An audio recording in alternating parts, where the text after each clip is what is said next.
وَلِلَّهِ عَلَى النَّاسِ حِجُّ الْبَيْتِ مَنِ اسْتَطَاعَ إِلَيْهِ سَبِيلًا۔ ہمارے موضوع سے ملتی ملتے ہم چوتھے پارے میں داخل ہو چکے بھی۔ اللہ فرماتا ہے کہ جس کو استطاعت ہے اس پر حج فرض ہے، حج کرنا اس کے لیے ضروری ہے۔ اور جو استطاعت کس کو کہتے ہیں؟ کس کو کہتے ہیں استطاعت کا مطلب؟ اکثر لوگ یہ سمجھ بیٹھے ہیں کہ کروڑ پتی ہوگا تو ہی حج پہ جائے۔ حج پر جا کر آنے تک کے پیسے ہیں تمہارے پاس، اور گھر بھی چل سکتا ہے، راشن پانی سب ہے، اتنی اماؤنٹ جس کے پاس ہے اس پر حج فرض ہو گیا۔ چلیں حج کے زمانے میں حساب بھی کر لیتے ہیں، کیونکہ ہماری بھی وہی لائن۔ تو میں بتا دوں، حج کے لیے جانے اور آنے تک کا جو خرچہ ہے، گورنمنٹ والے تو 3-3.5 لاکھ روپے میں کر دیتے۔ اگر مجبوری ہے کہ گورنمنٹ سے نہیں مل پاتا، اچھی سہولت کے ساتھ جانا چاہتا تو زیادہ سے زیادہ 7 سے 8 لاکھ روپے ابھی فی الحال جو چل رہے ہیں، اور گھر میں مہینہ بھر جا کر کے آئے گا تو 1 لاکھ روپے خرچہ ہو سکتا ہے۔ گھر کا راشن پانی اس سے زیادہ تو نہیں ہوگا، گھر کا راشن مہینے کا 1 لاکھ روپے بہت کم لوگوں کا ہوگا، پھر بھی ہم پکڑتے ہیں۔ سب سے زیادہ ملا کر کے بھی اگر دیکھیں تو 10 لاکھ کی قیمت جس کے پاس موجود ہے اس پر حج فرض ہو چکا۔ زکوٰۃ کی طرح مسئلہ نہیں ہے اس میں کہ سال گزرنا ہے، جو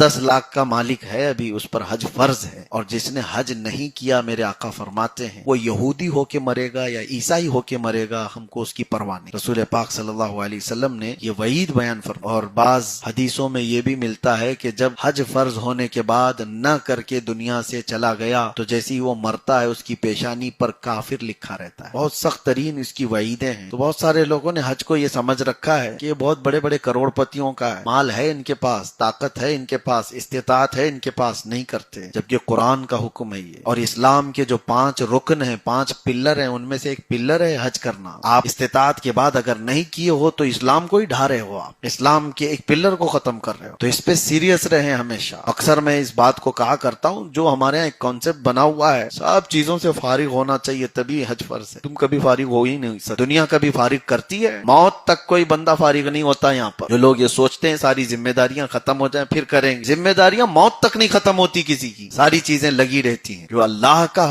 فریضہ ہے اس کو آپ ساری دنیا کو ایک طرف کرو، رب تعالیٰ کے فریضے کو پہلے ادا